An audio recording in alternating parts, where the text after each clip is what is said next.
Welcome back to Dhanya's classroom. It's me Dhanya. Today we are going to learn our fourth chapter.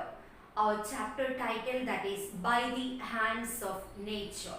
Page of your textbook includes some photos. എന്തെല്ലാമാണ് ആ ചിത്രങ്ങളെന്ന് നമുക്കൊന്ന് നോക്കാം. Mountains, valleys, plains, plateaus, a waterfall, desert, etc. are the landforms included in the first page. രണ്ടാമത്തെ ചാപ്റ്ററിൽ നമ്മൾ പഠിച്ചതാണ് ഭൂമിയിൽ ഇത്തരം ഭൂരൂപങ്ങൾ ഉണ്ടാകുന്നതിനുള്ള റീസൺസ്. എൻഡോജനിക് ഫോഴ്സസും ഉണ്ട്, എക്സോജനിക് ഫോഴ്സസും ഉണ്ട്. എൻഡോജനിക് ഫോഴ്സസും എക്സോജനിക് ഫോഴ്സസും കാരണം some regions may be raised or some regions may be lowered. ചില പ്രദേശങ്ങൾ ഉയർന്നു വരികയോ ചില പ്രദേശങ്ങൾ താണു പോവുകയോ ചെയ്തേക്കാം. അങ്ങനെയാണ് വ്യത്യസ്ത ഭൂരൂപങ്ങൾ ഉണ്ടാവുന്നത് എന്ന് നമ്മൾ സെക്കൻഡ് ചാപ്റ്ററിൽ കണ്ടതാണ്. Important topic that is geomorphic processes. എന്താണ് ഭൂരൂപ രൂപീകരണ പ്രക്രിയ അല്ലെങ്കിൽ ജിയോമോർഫിക് പ്രോസസ്സസ് എന്ന് പറഞ്ഞാൽ നോക്കാം. That is the first question from this chapter. The processes that help in the formation of different landforms are called geomorphic processes. ഭൂരൂപങ്ങൾ ഉണ്ടാകുന്നതിന് സഹായിക്കുന്ന പ്രക്രിയകളെയാണ് നമ്മൾ ജിയോമോർഫിക് പ്രോസസ് എന്ന് പറയുന്നത്. Varied landforms are created by the continuous process carried out by external agencies like running water, wind, glaciers, sea waves, etc. Hence, these agents are called geomorphic agents. അപ്പോൾ നിങ്ങൾക്ക് രണ്ടാമത്തെ ചോദ്യമായിട്ട് ഇവിടുന്ന് ചോദിക്കാം, which are the geomorphic agents? ഭൂരൂപ രൂപീകരണത്തിന് സഹായിക്കുന്ന ഘടകങ്ങൾ അല്ലെങ്കിൽ geomorphic agents ഏതൊക്കെയാണ്? എളുപ്പമാണല്ലോ. Then first point that is running water, ഒഴുകുന്ന ജലം. Second, wind, കാറ്റ്. Glaciers, moving mass of ice is known as glacier. Then മഞ്ഞ് കട്ടകൾ. Then sea waves, തിരമാലകൾ. Then extra reading topic is there in your textbook, glaciers and geomorphology. നമ്മൾ കണ്ടു കഴിഞ്ഞു glacier എന്താണെന്ന്. Thick mass of ice slowly move down hill in snow clad region. Such slow moving masses of ice are called glaciers. മൂടിയ ഉയർന്ന പ്രദേശത്തിൽ ഭീമാകാരമായ മഞ്ഞുപാളികൾ താഴ്വരയിലേക്ക് നീങ്ങാറുണ്ട്. ഇങ്ങനെ നീങ്ങുന്ന മഞ്ഞുപാളികളെയാണ് ഹിമാനികൾ എന്ന് പറയുന്നത്. Next, geomorphology. Geomorphology is the branch of geography which deal with the study of origin and evolution of landforms. ഭൂരൂപങ്ങളുടെ രൂപീകരണം, പരിണാമം എന്നിവയെക്കുറിച്ച് പഠിക്കുന്ന ഭൗമശാസ്ത്ര ശാഖയാണ് ഭൂരൂപശാസ്ത്രം. Please observe the diagram. നിങ്ങളുടെ ടെക്സ്റ്റ് ബുക്കിൽ ഫിഗർ 4.2 നിങ്ങളൊന്ന് നോക്കൂ. ആ ഒരു ഹില്ലാണ് തന്നിരിക്കുന്നത്. ഹില്ലിൻ്റെ മുകളിൽ മഴ പെയ്യുന്നതിൻ്റെ ഭാഗമായിട്ട് ലൂസ് മെറ്റീരിയൽസ് ഒക്കെ തന്നെ ഒരു പ്രദേശത്ത് നിന്ന് മറ്റൊരു പ്രദേശത്തിലേക്ക് മൂവ് ചെയ്യാണ്. മൂവ് ചെയ്തിട്ടോ അതെവിടെ ഡെപ്പോസിറ്റ് ചെയ്യും? ഒരു ലോ ലൈയിങ് റീജിയൻ, താഴ്ന്ന പ്രദേശങ്ങളിൽ കൊണ്ടുപോയി ഡെപ്പോസിറ്റ് ചെയ്യാണ്. ഈ ഒരു പ്രോസസ്സിന് ഒരു പേരുണ്ട്, നോക്കാം. Erosion and deposition, that is our topic. The transfer of rock particle formed by chemical, physical or biological weathering process from one place to another by external agencies such as running water, wind, glacier, sea wave, etc. is called erosion. എന്താണ് erosion എന്ന് പറഞ്ഞാൽ? മലയാളം അപരദനം. 8ാം ക്ലാസ്സിൽ നിങ്ങൾ പഠിച്ചതാണ് different type of weathering.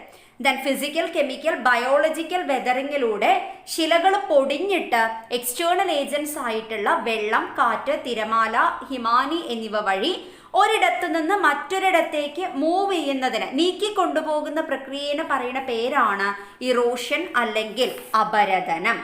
These materials will be deposited in low-lying region and this process is called deposition. ഈ മെറ്റീരിയൽസിനൊക്കെ തന്നെ ഒരു താഴ്ന്ന പ്രദേശത്ത് ഡെപ്പോസിറ്റ് ചെയ്യുന്നതിനെയാണ് നമ്മൾ എന്ത് പറയുന്നത്? ഡെപ്പോസിഷൻ. അപ്പോൾ നിങ്ങൾക്ക് 4 മാർക്കിൻ്റെ ചോദ്യമായല്ലോ, ഡിഫറൻഷിയേറ്റ് ഇറോഷൻ ആൻഡ് ഡെപ്പോസിഷൻ. അപ്പോൾ ഇതിൻ്റെ കൂടെ തന്നെ നിങ്ങൾക്ക് ചോദിച്ചേക്കാവുന്ന മറ്റൊരു ചോദ്യമാണ്, erosion and deposition are considered as the 2 sides of the same coin. എന്തുകൊണ്ടാണ് അങ്ങനെ പറയുന്നത്? ഇറോഷൻ ഉണ്ടായാലല്ലേ ഡെപ്പോസിഷൻ ഉണ്ടാവുള്ളൂ. അതുകൊണ്ട് രണ്ടിനെയും നമുക്ക് എന്തു പറയാം? ഒരു നാണയത്തിൻ്റെ ഇരുവശങ്ങളാണ് എന്ന് പറയാം. Next our important topic along the river bank. അതിൽ നിങ്ങൾക്ക് 2 ക്വസ്റ്റ്യൻ ആൻസർ പഠിക്കാനുണ്ട്. River source and river mouth. The place of the origin of a river is called river source. നദി ഉത്ഭവിക്കുന്ന പ്രദേശത്തെയാണ് റിവർ സോഴ്സ് എന്ന് പറയുന്നത്. The place at which it discharge into a sea or a water body is called river mouth. നിങ്ങൾക്കറിയാം, ഒരു നദി കടലിലേക്കോ അല്ലെങ്കിൽ മറ്റേതെങ്കിലും ജലാശയത്തിലേക്കോ ചെന്ന് പതിക്കുമെന്ന്. ഈ ചെന്ന് പതിക്കുന്ന ഇടത്തെ പറയുന്ന പേരാണ് മൗത്ത് അല്ലെങ്കിൽ നദീമുഖം എന്ന്. One of the very important question waiting for you, which are the factors determining the flow of a river? ഒരു നദിയുടെ ഒഴുക്കിനെ നിയന്ത്രിക്കുന്ന ഘടകങ്ങൾ ഏതെല്ലാം? Please observe the flow chart. Volume of water, rock structure, slope of the terrain, amount of sediments. Volume of water എന്ന് പറഞ്ഞാൽ ജലത്തിൻ്റെ അളവ്, ശിലാഘടന, സ്ലോപ്പ് ഓഫ് ടെറൈൻ ഒരു പ്രദേശത്തിൻ്റെ ചെരിവ്, എമൗണ്ട് ഓഫ് സെഡിമെൻറ്റ്സ് അവസാദങ്ങളുടെ അളവ്. Important 5 mark question waiting for you, that is course of the river. എങ്ങനെയാണ് ഒരു നദിയെ നമ്മൾ വിഭജിക്കുന്നത് എന്ന് നോക്കാം. The course of a river can generally be divided into 3 stages based on the difference in slope from its source to mouth. പ്രഭവസ്ഥാനം മുതൽ mouth വരെ, നദീമുഖം വരെയുള്ള ചരിവിലെ വ്യത്യാസമനുസരിച്ച് നദീമാർഗത്തെ നമുക്ക് 3 ഘട്ടങ്ങളായി തിരിക്കാം. Upper course, middle course and lower course. അതിൻ്റെ ഫീച്ചേഴ്സാണ് നമ്മൾ കാണാൻ പോകുന്നത്. Then first point, that is upper course. Upper course means that is the place of origin of the river. ഒരു നദി ഉത്ഭവിക്കുന്ന പ്രദേശമാണ് upper course. River flows through steep slopes. കുത്തനെയുള്ള ചെരിവിലൂടെ നദി ഒഴുകുന്നു. ഇൻറ്റൻസ് റേറ്റ് ഓഫ് ഇറോഷൻ, ഞാൻ പറയേണ്ട കാര്യമില്ല, ശക്തമായ ഒഴുക്കാണ്. നോ ഡെപ്പോസിഷൻ, ഒന്നും തന്നെ എവിടെയും നിക്ഷേപിക്കുന്നില്ല. 2 landforms are created in upper course, that is valleys and waterfalls. താഴ്വരകളും വെള്ളച്ചാട്ടവുമാണ് അപ്പർ കോഴ്സിൽ കാണുന്ന ഭൂരൂപങ്ങൾ. Next point, that is middle course. Flows through the foot hill എന്ന് വെച്ചാൽ നദി അടിവാരത്തുകൂടി ഒഴുകുന്നു. Both erosional and depositional process are active. അപരദനവും ഉണ്ട്, നിക്ഷേപണവും ഉണ്ട്. Then features such as meander and oxbow lakes are seen. 2 landforms ആണ് ഉണ്ടാവുന്നത്, മിയാണ്ടറുകളും ഓക്സ്ബോ തടാകങ്ങളും. Next, that is lower course. Flows through the plain. സമതല പ്രദേശത്തു കൂടി ഒഴുകുന്നു. Active depositional process. നിക്ഷേപണ പ്രവർത്തനങ്ങളാണ് കൂടുതലുള്ളത്. Depositional landform such as flood plain and deltas are seen. Depositional നിക്ഷേപണ ഭൂരൂപങ്ങളായ ഫ്ലഡ് പ്ലെയിൻ പ്രളയ സമതലങ്ങളും ഡെൽറ്റകളുമാണ് രൂപം കൊള്ളുന്നത്. River erosion, that is our topic. Velocity of water flow, slope of terrain, rock structure are the factors affecting the intensity of river erosion. അപ്പോൾ നിങ്ങൾക്ക് അവിടെ ഒരു 3 മാർക്കിൻ്റെ ചോദ്യമാണുള്ളത്. Which are the factors affecting the intensity of river erosion? Water flow, slope of terrain, rock structure. നമ്മൾ already ഒരു flow chart കണ്ടതാണ്, അത് തന്നെയാണ് ഇവിടെ പറഞ്ഞത്. ഇവിടെ ഇനി 4 മാർക്കിൻ്റെ ഒരു ചോദ്യം കാത്തിരിക്കുന്നു. What is എബ്രേഷൻ or corrosion? Abrasion or corrosion എന്ന് പറഞ്ഞാൽ അപരദനം അല്ലെങ്കിൽ അപകർഷണം എന്നാൽ എന്താണ് നോക്കാം. The rock particles like gravel, sand, pebbles etc. carried by the river rub against the rock along the bed and both the side of the river. This result in the wearing down of rock. Such erosion is known as abrasion or corrosion. എന്താ river bed എന്ന് പറഞ്ഞാൽ? റിവറിൻ്റെ അടിത്തട്ട്. നദി ഒഴുക്കി കൊണ്ടുപോകുന്ന ചരല്, മണല്, ഉരുളൻ കല്ല് എന്നീ ശിലാപദാർത്ഥങ്ങൾ റിവർ ബെഡിൽ എന്ന് വെച്ചാൽ നദിയുടെ അടിത്തട്ടിലും ഇരുവശങ്ങളിലുമുള്ള ശിലകളിൽ ഉരസുന്നത് മൂലം അവിടെയുള്ള പാറകൾക്ക് തേയ്മാനമുണ്ടാകുന്നു. ഈ തേയ്മാനത്തെ പറയുന്ന പേരാണ് അപരദനം അല്ലെങ്കിൽ അപകർഷണം. ഇതിൻ്റെ ഭാഗമായിട്ട് ശിലകൾക്ക് എന്ത് സംഭവിക്കുന്നു അല്ലെങ്കിൽ റിവർ ബെഡിലും റിവർ ബാങ്കിലും എന്ത് സംഭവിക്കുന്നു എന്ന് പറയുന്ന ചിത്രമാണ് figure 4.5. First point, that is erosion along the bed. നദിയുടെ അടിത്തട്ടിലെ അപരദനം കാരണം depth of the river increases. Then second figure that is erosion along the banks. Width of the river increases. Our important topic that is land form created by rivers. നദിയുടെ പ്രവർത്തന ഫലമായി വ്യത്യസ്ത ഭൂരൂപങ്ങൾ അപ്പർ കോഴ്സിലും ലോവർ കോഴ്സിലും മിഡിൽ കോഴ്സിലും ഉണ്ടാവുന്നതായി നമ്മൾ കണ്ടു. ഏതൊക്കെയായിരുന്നു? Valleys, waterfalls, meander, oxbow lake, delta, flood plain etcetera. അതിൽ first point that is V shaped valley. നന്നായിട്ട് ശ്രദ്ധിക്കണം, 4 മാർക്കിന് ചോദിച്ചേക്കാവുന്ന ചോദ്യമാണ്. It is a deep gully formed as a result of erosion caused by running water.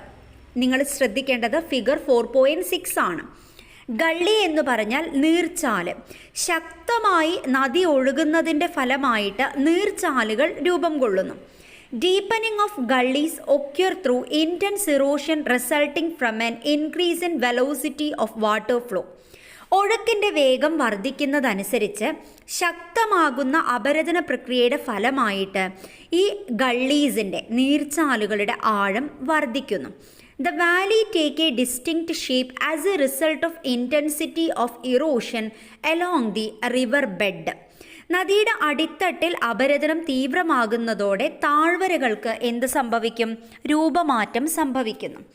The valley converted the shape of V.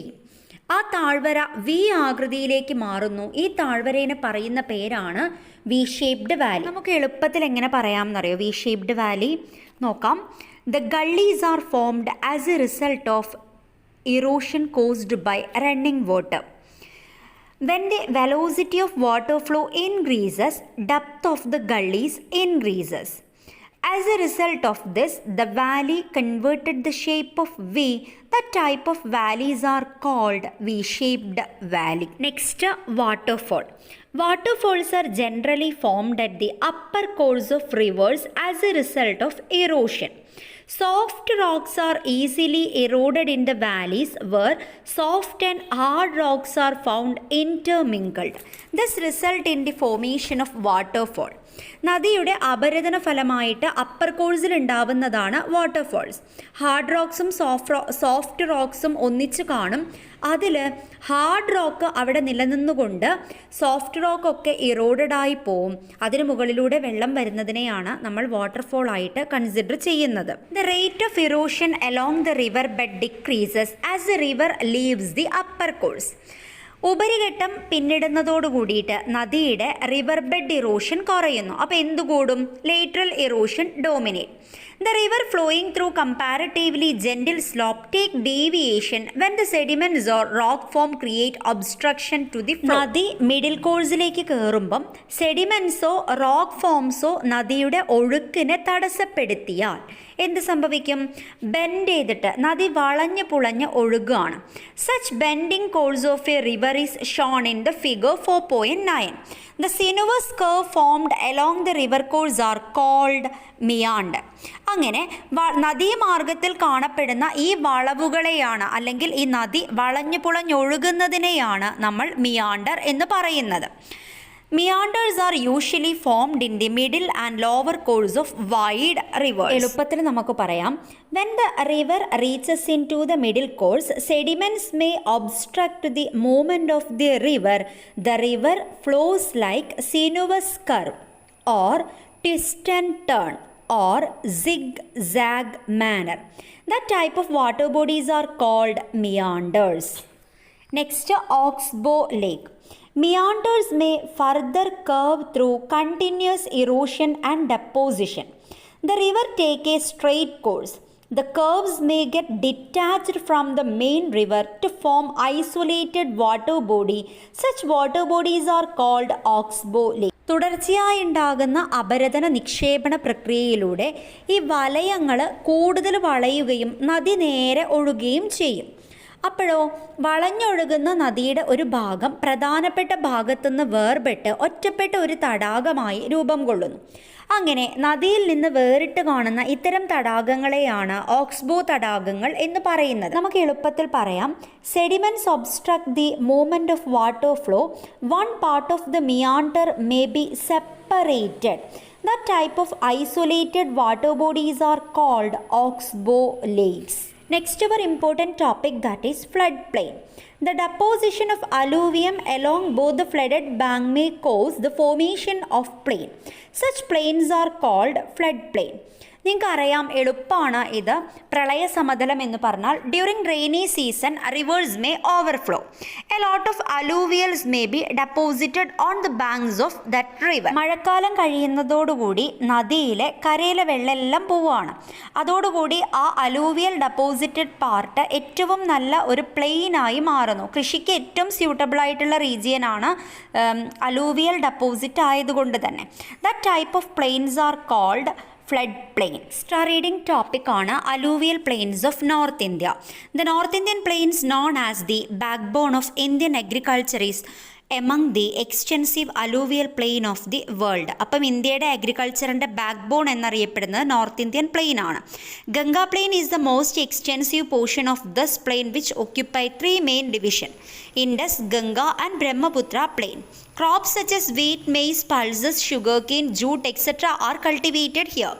This region, inhabited by almost half of the total population of India, is a depositional plain formed by the North Indian Next river. Portion, that is tributaries and distributaries. കൃത്യമായിട്ട് നിങ്ങൾ പഠിക്കണം എന്താണ് tributary, പോഷക നദി എന്നും എന്താണ് distributary, കൈവഴി എന്നാൽ. The sub-rivers and streams flowing into the main rivers are called tributary. ഒരു നദിയിലേക്ക് ഒഴുകിച്ചേരുന്ന ഉപനദികളെയും നീർച്ചാലുകളെയുമാണ് ട്രിബ്യൂട്ടറി എന്ന് പറയുന്നത്. Absence of slope and large amount of sediments close to the river mouth, river to bifurcate into various branches. These branches are called distributary. നദീമുഖത്തോടടുക്കുമ്പോൾ അവസാദങ്ങളുടെ നിക്ഷേപങ്ങളുടെ ഫലമായിട്ട് നദികൾ പലതായി വേർതിരിഞ്ഞ് ഒഴുകാറുണ്ട്. ഇതിന് പറയുന്ന പേരാണ് distributor. Next topic, that is delta. എന്താണ് delta എന്ന് വെച്ചാൽ നോക്കാം. The sediments brought by the rivers are deposited between the distributaries forming almost triangular shaped land forms called delta. These features are called delta as they resemble the Greek alphabet delta. എന്ന് വെച്ചാലേ നദികൾ ഒഴുക്കിക്കൊണ്ടുവരുന്ന അവസാദങ്ങൾ അതിൻ്റെ ഡിസ്ട്രിബ്യൂട്ടറീസിൻ്റെ പ്രദേശത്ത് നിക്ഷേപിച്ചിട്ട് അത് ത്രികോണത്തിന് സമാനമായ, ട്രയാങ്കിളിന് സമാനമായിട്ടുള്ള ഒരു ഭൂരൂപം ഉണ്ടാവുന്നു. അതിനെയാണ് ഡെൽറ്റ എന്ന് പറയുന്നത്. അതിന് കാരണം എന്താണെന്നറിയോ? ഗ്രീക്ക് അക്ഷരമാലയിൽ ആ ട്രയാങ്കിളിന് പറയുന്ന പേരാണ് delta.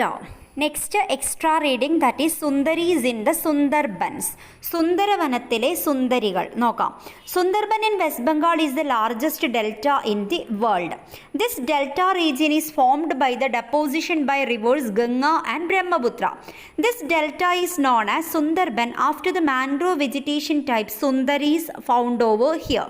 This region covered with mangrove forest is a major biodiversity spot in India. Sundarban എന്ന് പറയുന്നത് ലോകത്തിലെ ഏറ്റവും വലിയ ഡെൽറ്റയാണ്. ഇവിടെ കാണപ്പെടുന്ന മാൻഗ്രോവിൻ്റെ പേരാണ്, കണ്ടൽ വനത്തിൻ്റെ പേരാണ് സുന്ദരീസ് എന്നത്. ഒരു ടേബിൾ ആണ് കംപ്ലീറ്റ് ചെയ്യാനുള്ളത്. Land form, course of formation, erosional or depositional. Waterfall മാത്രം തന്നിട്ടുണ്ട്. മിയാണ്ടർ, ഫ്ലഡ് പ്ലെയിൻ, ഡെൽറ്റയൊക്കെ നിങ്ങൾ ഫിൽ ചെയ്യേണ്ടതാണ്. ഇവിടെ ഒരു ചോദ്യം, why is water called as universal solvent? Answer, most of the mineral present in the rock get dissolved as water pass through them.